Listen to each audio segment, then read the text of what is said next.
Hello, violas. It's Ms. Gretchen here. Welcome to my studio.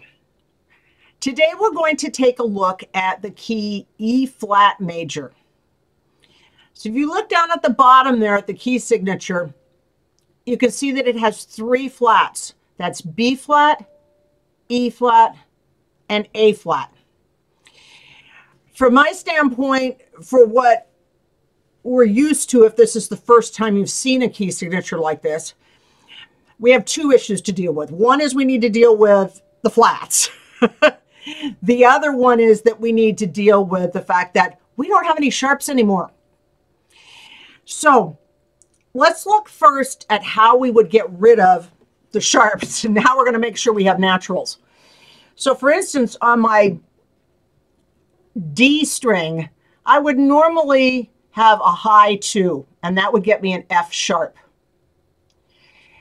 I'm going to move my finger back toward my first finger. That's going to get me an F natural. On my A string, my second finger on the tape, or a high 2, is also a C sharp. And we're going to need a C natural. So I'm going to move my second finger back next to my 1. Okay, that gets us all the naturals we're used to. Now let's talk about the flats. So let's look first at B flat. There's two B flats we might run into. So this on the G string, your 2, is regularly a B. To get a B flat, I'm going to move that 2 back next to my 1. That'll get me a B flat. On my A string, a first finger is a B. To get a B flat, I'm going to move it back toward the scroll. So anytime I take a note and make it flat, I move my finger toward the scroll. So this is now a low 1. So those are the B's. How about the E's? There are 3 E's we could run into. First, down on the C string, the second finger is an E natural. If I want an E flat, I need to scoot it back next to my 1. On the D string, my first finger is an E. To get an E flat, I'm going to scoot it back toward the scroll. So it's a low 1. Now the other one is on the A string. A fourth finger, you may have a tape, you might not have a tape, but a fourth finger usually has quite a bit of space between the 4 and the 3 to make that E up here in tune. If I want an E flat, I'm going to move that 4 back toward the 3. So that's 3 E flats: low 2, low 1, low 4. A flats. We have 2 A flats to deal with. On my G string, my first finger's an A, so I'm going to scoot it back to make it an A flat. And now we need an A flat. Well, that means we cannot ever play an open A because that's an A natural.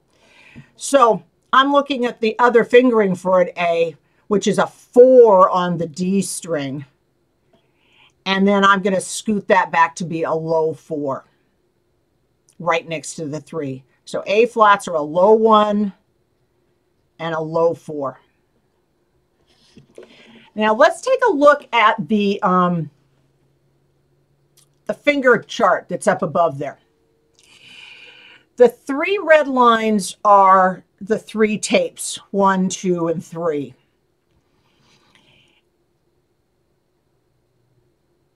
You might have a tape for 4, you might not. Either way, it doesn't matter. You can taste the highest 4 there.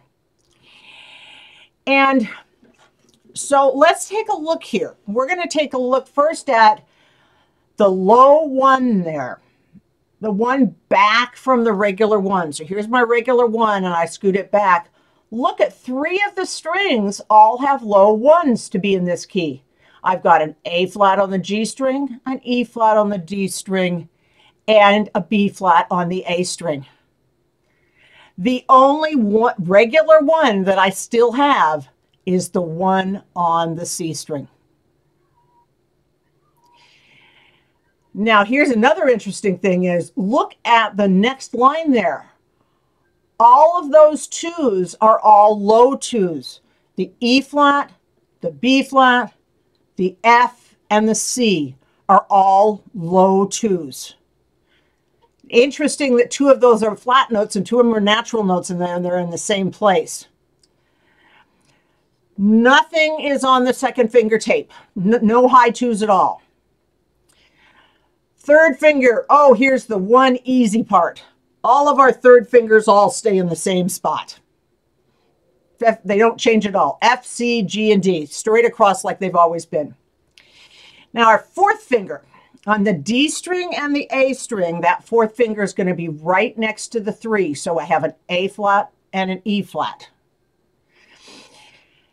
Down on the G and the C, if I'm going to use a fourth finger, I need to make sure there's quite a bit of space there between the 3 and the 4 so that I get G and D. So all low 2s, mostly low 1s, and a couple of low 4s. So let's take a look at the E flat major scale. We're going to go through this slowly together. So we're going to start down on our C string with a low 2 for E flat, and then our 3 on the tape for F, open G, a low 1 for an A flat, a low 2 for a B flat, but notice that your low 1 and your low 2 are not next to each other. There's space in there. So low 2 on B flat, 3 on C, open D, and a low 1 for E flat. Then a low 2 that's not next to 1 for an F natural, G, third finger, A flat with a 4, low 1 on the A for B flat, low 2, regular 3 for D, and a low 4 for E flat.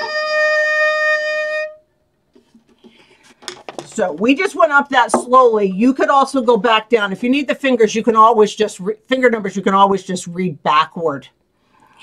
I would suggest that you play this scale a number of times very slowly so that you can actually listen to what it is that the notes are so you can get it in tune. If you go too quickly, you aren't going to be able to listen and be able to tell if your fingers are in the right place. Now, things that can go wrong. A couple things that can go wrong. The one I sort of mentioned in there. Once I do a low 1, when I put my low 2 down, you notice that there's space in there between the low 1 and the low 2. So just because you have a low 1 doesn't mean that 2 goes next to it. Low 1 and a low 2 have space. So that's the first thing that can go wrong. The second one that can go wrong is almost everybody, when they start doing low 1s, their other fingers go, oh, I really can't be that far from my 1 that I'm used to being next to. And they scooch back. And look at what happened when that happened. My 2 is on the 1 tape and my 3 is on the 2 tape.